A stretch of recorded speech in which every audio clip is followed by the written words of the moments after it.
Hello students, how are you. चलिए अच्छे हैं। तो हम लोग आज पुनः फिर रेस्पायरेशन में चलते हैं। अगले वीडियो में हम लोग पढ़े थे एरोबिक और एनाएरोबिक रेस्पायरेशन। रेस्पायरेशन का डिफिनेशन पढ़े थे, सेलुलर रेस्पायरेशन पढ़े थे। तो आज हम लोग चलेंगे रेस्पिरेटरी ऑर्गन से। तो आप लोगों को अगर वीडियो अच्छा लगता होगा तो आप लोग लाइक, शेयर और कमेंट करना ना भूलेंगे। और आप लोग अपने दोस्तों को भी बताएंगे। इम्प्रेशन ट्यूटोरियल के चैनल पे जाकर के आप सर्च करेंगे तो आपको मेरा वीडियो मिल जाएगा। तो आते हैं रेस्पिरेटरी ऑर्गन।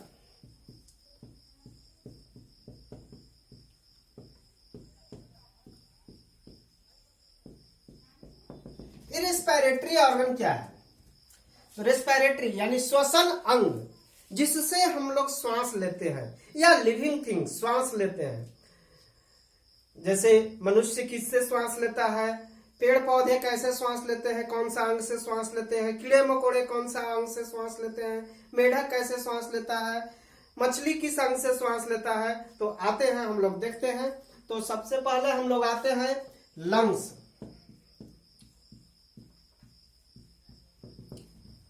लंग्स ये एनिमल में पाए जाने वाला इंपॉर्टेंट ऑर्गन है, जिससे श्वसन की क्रिया संपादित होती है। तो ये लंग्स जो है मनुष्य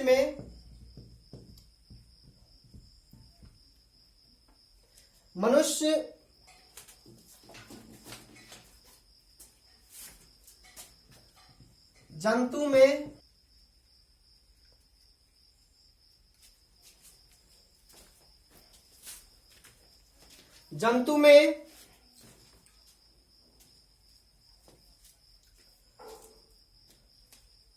छिपकली में और मेढक में पाया जाता है।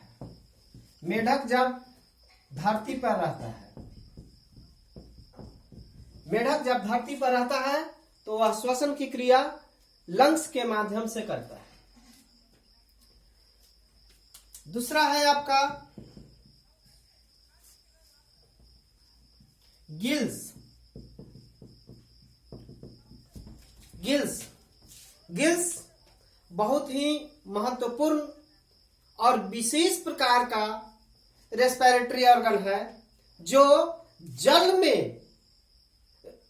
में घुलित ऑक्सीजन को श्वसन के लिए उपयोग करता है। ये गिल्स एक विशेष प्रकार का रेस्पिरेटरी ऑर्गन है, जो जल में घुलित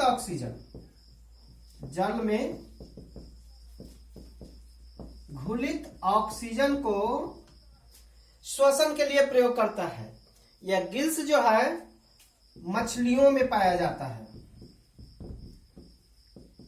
गिल्स कहां पाया जाता है बच्चों? मछलियों में। तो आप याद रखेंगे कि लंग्स जो है मानव में, जंतु में, छिपकली में और मेढक में पाया जाता है। मेढक जो है लंग्स के द्वारा कब श्वसन क्रिया करता है? जब वो धरती पर होता है। गिल्स एक विशेष प्रकार का ऑर्गन है, जो जल में घुलित ऑक्सीजन को वो क्या करता है? श्वसन के लिए प्रयोग करता है। तो गिल्स कहां पाया जाता है? मछली में पाया जाता है। नेक्स्ट है स्किन। तीसरा है आपका स्किन, त्वचा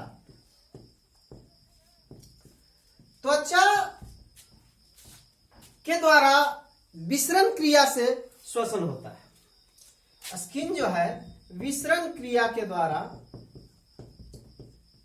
श्वसन में भाग लेता है। ये जल और स्थल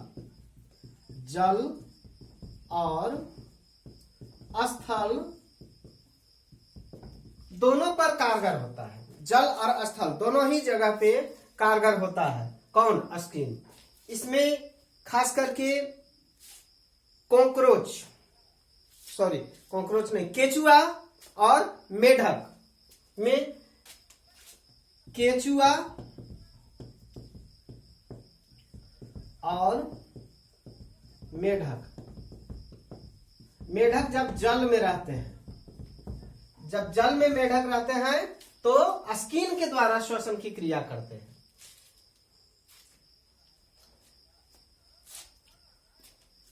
चौथा है आपका ट्रैकियल ट्यूब।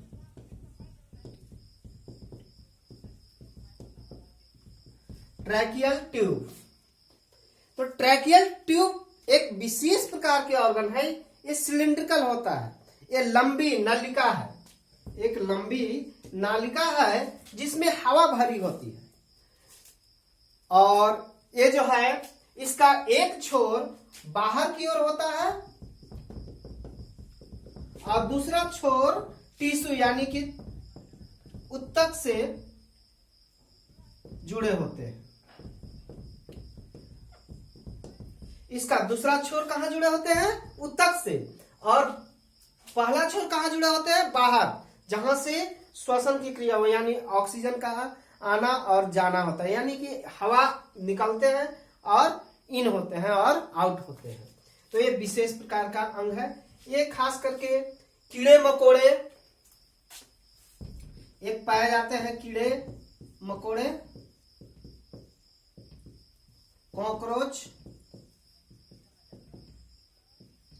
कॉकरोच आदि में पाए जाते हैं।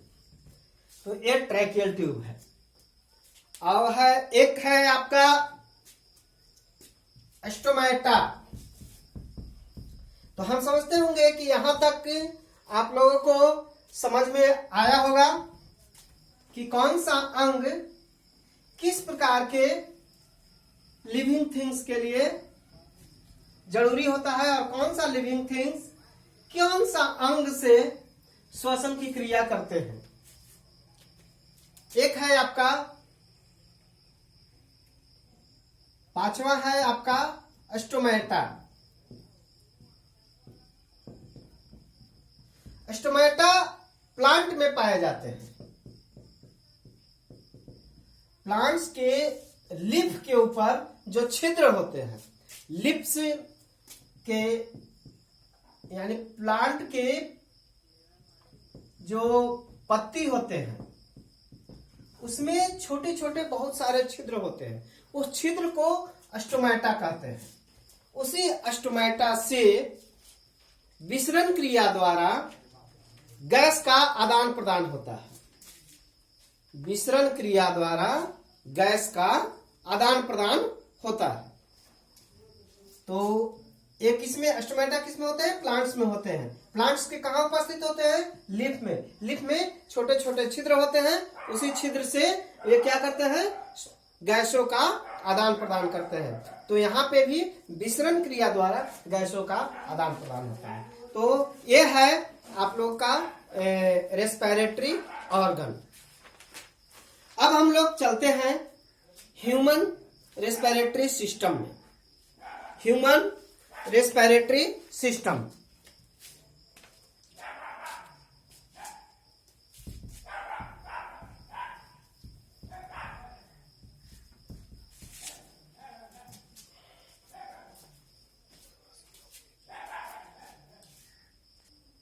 तो अब हम लोग देखते हैं ह्यूमन रेस्पिरेटरी सिस्टम। सबसे पहले जान लेते हैं कि ये रेस्पिरेटरी सिस्टम क्या है। तो रेस्पिरेशन यानी श्वसन में बहुत सारे अंग भाग लेते हैं। श्वसन में बहुत सारे अंग भाग लेते हैं और सभी अंग मिल करके एक सिस्टम का निर्माण करते हैं। जैसे यहाँ पर देख रहे हैं, नोज है, फेरिंग्स है, ट्रैकिया है, ब्रोंकी है, ब्रोंकियोल है, एल्वियोली है, यानी बहुत सारे अंग मिल करके और एक तंत्र बनाते हैं। उसी तंत्र को ह्यूमन रेस्पिरेटरी सिस्टम कहते हैं। तो हम लोग एक एक करके देखेंगे। यहाँ देख रहे हैं कि नोज है। नोज जहां से एयर आउट और इन होता है। यहाँ पे नॉस्ट्रिल होते हैं, नोज। एक एक करके हम लोग देखते हैं। नोज, नोज यहाँ में नॉस्ट्रिल होता है जहां से एयर आउट और इन, यानी हवा बाहर होते हैं और अंदर होते हैं। एयर आउट और इन करते हैं, यानी हवा अंदर जाते हैं और बाहर होते हैं। किसके माध्यम से? नॉस्ट्रिल के माध्यम से। नोज में बाल उपस्थित होते हैं, बाल, हेयर। ये बाल का काम क्या है? ये फिल्टर पेपर का काम करता है। जो गंदगी होते हैं हवा में, उसको अंदर जाने से रोकता है। ये छन्ना पत्र हम लोग कह सकते हैं, छन्ना पत्र की तरह कार्य करता है। तो ये, और नाक में एक जलीय द्रव होता है जिसको हम लोग म्यूकस कहते हैं, म्यूकस। ये म्यूकस जो है डस्ट पार्टिकल को सटा लेता है अपने में, जिसके कारण डस्ट पार्टिकल अंदर नहीं जा पाते हैं। तो नाक जो है, यहाँ पे एक बार फिर से रिवीजन कर देते हैं कि नाक में हमारा नॉस्ट्रिल उपस्थित होता है। दो छिद्र होते हैं बाहर की ओर, उसी को नॉस्ट्रिल कहते हैं। और उस नॉस्ट्रिल के माध्यम से हवा अंदर जाता है और बाहर होता है। नाक में बाल उपस्थित होते हैं, और बाल जो है हमारा क्या कार्य करता है? नाक में जो बाल है वो क्या करता है? वो छन्ना पत्र का कार्य करता है, वो छानने का कार्य करता है। जिस तरह से हम लोग चाय बनाते हैं, उसको छानते हैं, तो उसी तरह से हवा में जो गंदगी होती है उसको छानने का कार्य हमारे नाक में उपस्थित बाल करते हैं। आ रहा है ना समझ में? चलिए नेक्स्ट है कि म्यूकस। म्यूकस एक जलीय पदार्थ होता है, जलीय द्रव होता है, जो गंदगी को, डस्ट पार्टिकल जो होते हैं वो उसको क्या करता है? सटा लेता है अपने में, जिससे डस्ट पार्टिकल जो है अंदर की ओर प्रवेश नहीं करते हैं। अब नोज के बाद हमारा आता है कहाँ? फायरिंग्स में। देखिए यहाँ पे फायरिंग्स है आपका, तो यहाँ पे क्या है? यहाँ पे देखिए नोज से यहाँ आया और माउथ यहाँ आया, तो दोनों का जो ज्वाइंट सेक्शन है, दोनों जहां पे ज्वाइंट करता है, उसी को हम लोग क्या कहते हैं? फायरिंग्स कहते हैं।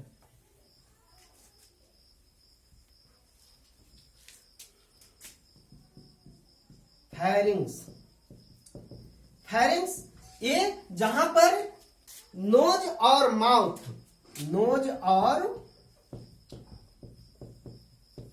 माउथ जहां ज्वाइंट करता है दोनों। यहां पे देख रहे हैं हम लोग फिगर में कि यहां से माउथ आया और यहां से नोज आया, दोनों यहां पे ज्वाइंट कर गया। इसी को हम लोग क्या कहते हैं? फायरिंग्स कहते हैं, फायरिंग्स कहते हैं। दोनों का ज्वाइंट सिस्टम को फायरिंग्स कहते हैं। फायरिंग्स के बाद आता है आपका इपिग्लोटिस। Epiglottis, epiglottis. तो ये देखिए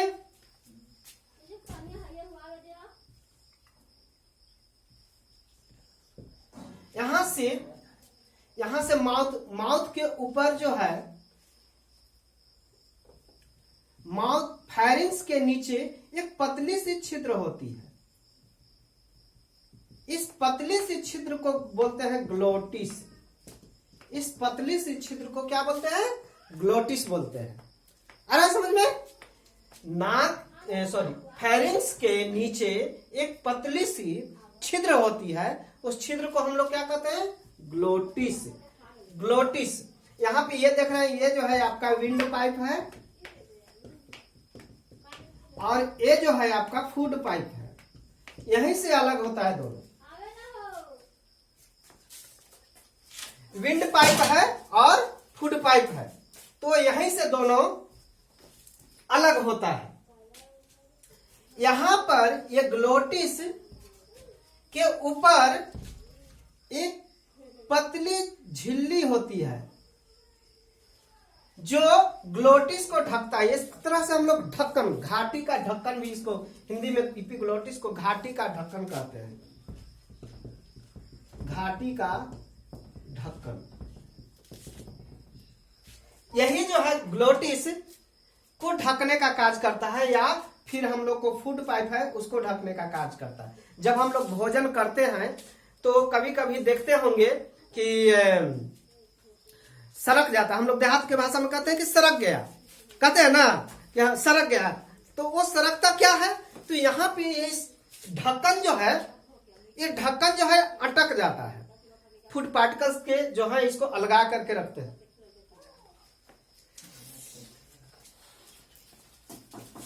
तो फूड पार्टिकल्स जो होते हैं वो क्या होते हैं, अटक जाते हैं, जिसके वजह से हम लोग का ढक्कन जो है वो क्या होता है, फंस जाता है और हम लोग श्वसन की क्रिया सही से नहीं कर पाते हैं।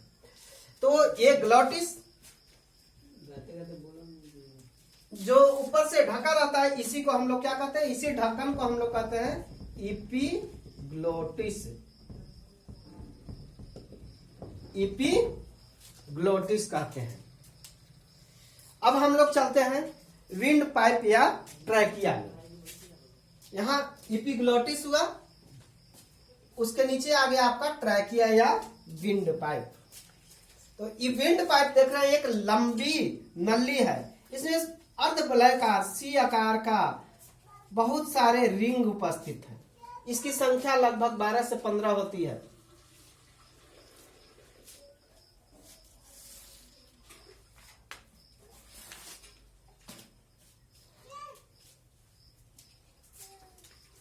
तो अब हम लोग आते हैं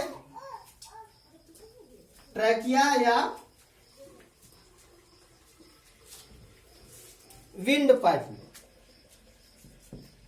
ट्रैकिया या इसी को हम लोग बोलते हैं विंड पाइप। ये एक लंबी रचना है, सिलिंड्रिकल होता है,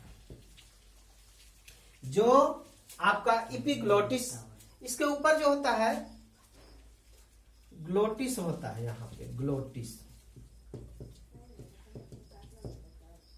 ग्लोटिस के ऊपर जो होता है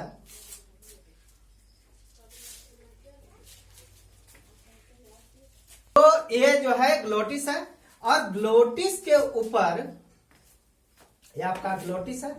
ग्लोटिस के ऊपर कार्डिक मसल होता है।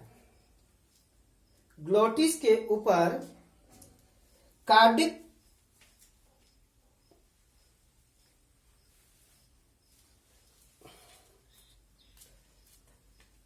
मसल, या ग्लोटिस के ऊपर हम लोग कह सकते हैं कि इसके ऊपर जो होता है आपका वॉइस बॉक्स होता है, वॉइस बॉक्स। और इसके ऊपर खास करके मेल में एक कार्टिलेज की बनी एडम्स एप्पल होता है, एडम्स एप्पल, जो सिर्फ मेल में होता है, फीमेल में नहीं होता है, मेल में होता है। हम लोग देहाती भाषा में कहते हैं कि कंठी, कंठी हम लोग बोलते हैं कि कंठी फूट गया, जो बाहर से मेल में दिखाई देता है। तो ये एडम्स एप्पल सिर्फ और सिर्फ मेल में उपस्थित होते हैं, फीमेल में नहीं होते हैं। और ये जो वॉइस बॉक्स है, ये वॉइस बॉक्स जो होता है वायु के कारण ये क्या करते हैं, वाइब्रेट करते हैं, और वाइब्रेट जब करते हैं तो इसमें आवाज निकलती है। ये वॉइस बॉक्स से क्या निकलती है, आवाज निकलती है। इस विंड पाइप में लगभग 15 से 20 अर्धवलयाकार सी आकार के रिंग होते हैं। अर्धवलयाकार सी आकार के रिंग उपस्थित होते हैं। इनकी संख्या लगभग 15 से 20 होती है, जिसको हम लोग कहते हैं cardiac tracheal ring, cardiac tracheal ring कहते हैं। तो ये कार्डिक ट्रैकियल रिंग जो है, इसमें इंक लेके आओ तो, कार्डिक ट्रैकियल रिंग जो है ये क्या करता है, तो ये कार्डिक ट्रैकियल रिंग जो है ट्रैकिया को क्षति होने से बचाता है। ट्रैकिया को, जैसे श्वसन में जब वायु आता है, इन करता है और आउट करता है, तो उस समय ट्रैकिया में किसी प्रकार का क्षति ना हो, किसी कारण वो ब्रेक नहीं करे, टूटे नहीं, इस टूट फूट से कौन बचाता है? Cardiac tracheal ring. वो कैसा होता है? सी आकार का होता है। इसकी संख्या लगभग कितनी होती है? 15 से 20 होती है। और इसकी जो लंबाई होती है वो लगभग 10 से 15 सेंटीमीटर होता है।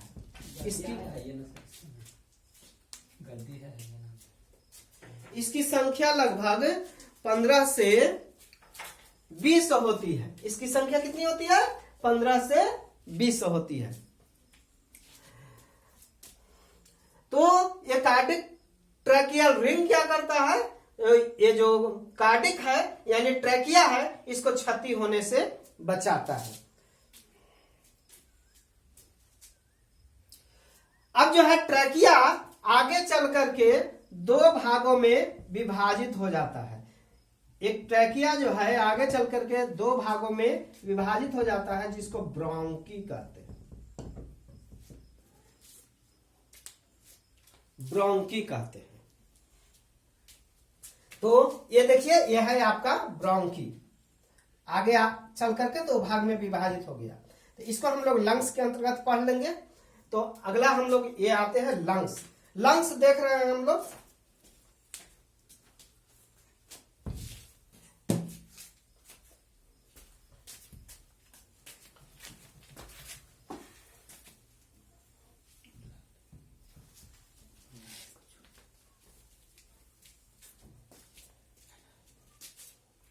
लंग्स,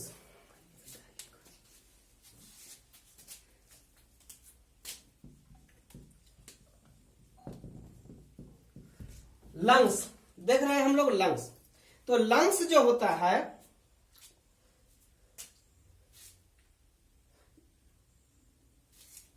ये मस्कुलर ऑर्गन है और स्पंजी होता है। यानी कि यह मुख्य रूप से कैसा होता है? मस्कुलर होता है, यानी कि मांसपेशियों का बना होता है, और स्पंजी यानी स्पंज की तरह होता है। और इसका कलर जो होता है ये कैसा होता है? मस्कुलर होता है। मस्कुलर ऑर्गन है, मस्कुलर एंड स्पंजी ऑर्गन है। इसका कलर जो होता है वो पिंक होता है, पिंक कलर का होता है। इसका कलर जो होता है कैसा होता है? पिंक होता है। यह जो है लंग्स सेकेंड लार्जेस्ट ऑर्गन होता है।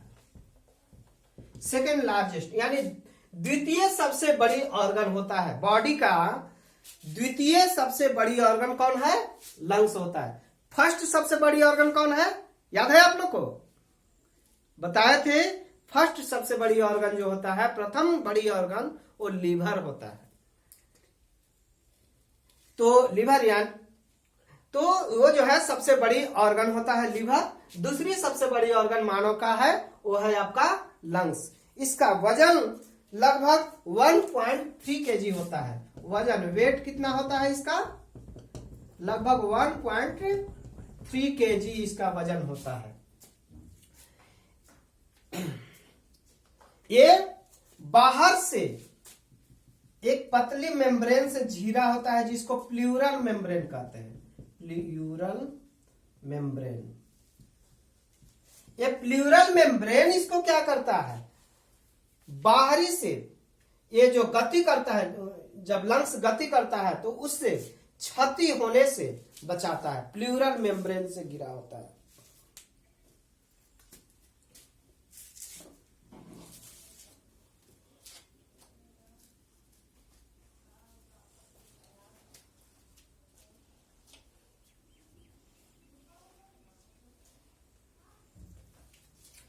अब देखते हैं कि प्रत्येक जो लंग्स होते हैं इसका ये जो है शंकुनुमा होता है। कैसा होता है? शंकुनुमा। जो आगे जो होता है ये आगे पतला होता है और नीचे जो होता है यानी आगे यानी हम कह सकते हैं ऊपर में क्या होता है? पतला और नीचे थोड़ा चौड़ा होता है। इसका आकार कैसा होता है? शंकुनुमा होता है। जो ऊपर में पतला होता है और नीचे चौड़ा होता है। जो लेफ्ट लंग्स हैं, लेफ्ट लंग्स उसके बीच में एक खांच होती है। उसके बीच में एक खांच होती है, एक जगह होती है। इस जगह को हम लोग कार्डिक नोच कहते हैं। इसको क्या कहते हैं? कार्डिक नोच। ये कार्डिक नोच क्यों होता है? क्योंकि यहीं पे आपका झुका हुआ होता है कौन? हार्ट। आपका हार्ट जो है ये लेफ्ट लंग्स की ओर ही झुका होता है। तो यहां पे झुका होता है जिसके कारण इसमें जो होता है एक थोड़ी सी खांच पैदा होती है और यही खांच को हम लोग कहते हैं कार्डिक नोच। तो लेफ्ट लंग्स जो होते हैं राइट लंग्स की तुलना में थोड़ा छोटा होता है। लेफ्ट लंग्स जो होता है राइट लंग्स की तुलना में थोड़ा छोटा होता है।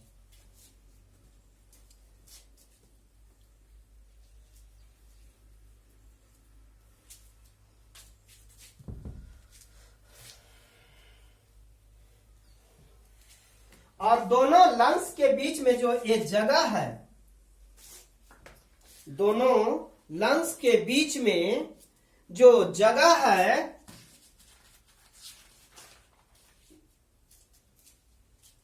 इस जगह को हम लोग कहते हैं medulla septum space. Medulla septum space कहते हैं। ये दोनों लंग्स के बीच में जो जगह होता है इसी जगह में जो है आपका हार्ट उपस्थित होता है, जो लेफ्ट लंग्स की ओर झुका होता है।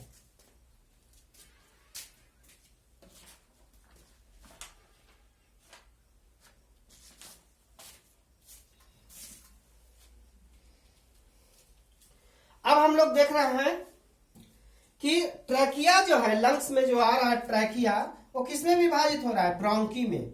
और ब्रोंकी पुनः विभाजित हो रहा है यानी ट्रैकिया का जो फर्स्ट डिवीजन हो रहा है, फर्स्ट डिवीजन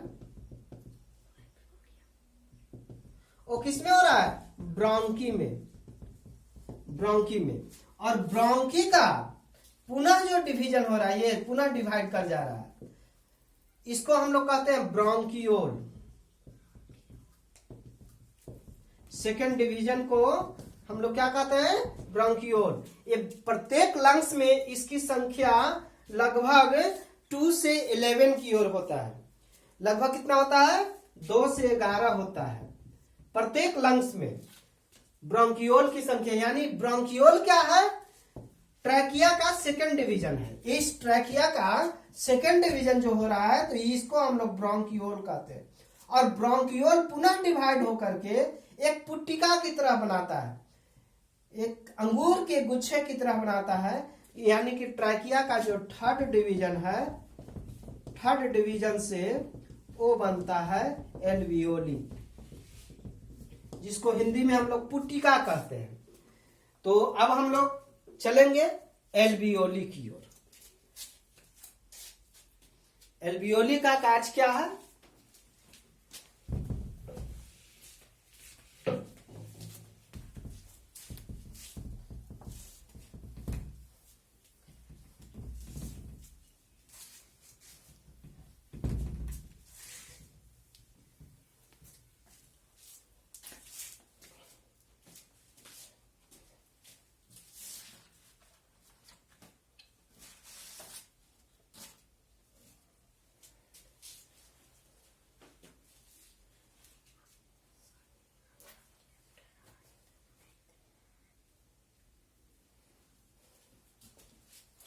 तो हम लोगों ने देखा कि ट्रैकिया जो है किसमें विभाजित हो गया, ब्रोंकी में। ब्रोंकी किसमें विभाजित हो गया, ब्रोंकियोल में। और ब्रोंकियोल किसमें विभाजित हो गया, एल्वियोली में। ये एल्वियोली में ही गैसों का आदान प्रदान होता है। इसी एल्वियोली में गैसों का आदान प्रदान होता है विसरण क्रिया के द्वारा। तो हम लोग देखेंगे एल्वियोली में कैसे गैसों का आदान प्रदान होता है।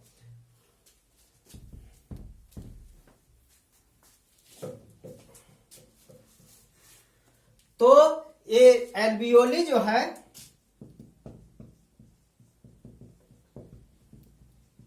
ये लंग्स का रचनात्मक और क्रियात्मक इकाई है। रचनात्मक और क्रियात्मक इकाई।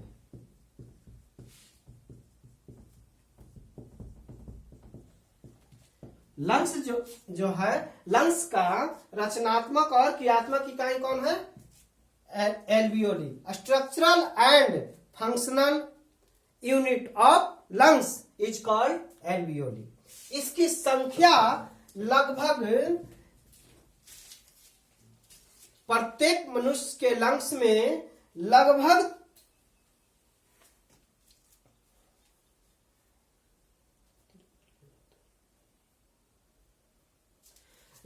8 मिलियन के आसपास इसकी संख्या होती है एल्वियोली में। प्रत्येक मनुष्य के लंग्स में लगभग 8 मिलियन एल्वियोली उपस्थित होते हैं। ये जो है यही इसी एल्वियोली में गैसों का आदान प्रदान होता है। गैसों का आदान प्रदान होता है। थोड़ा सा ये भी देख लेंगे कि गैसों का आदान प्रदान एल्वियोली में कैसे होता है।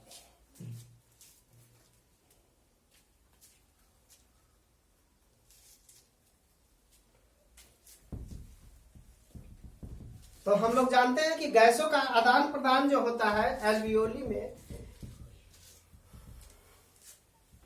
डिफ्यूजन के द्वारा होता है। देखिए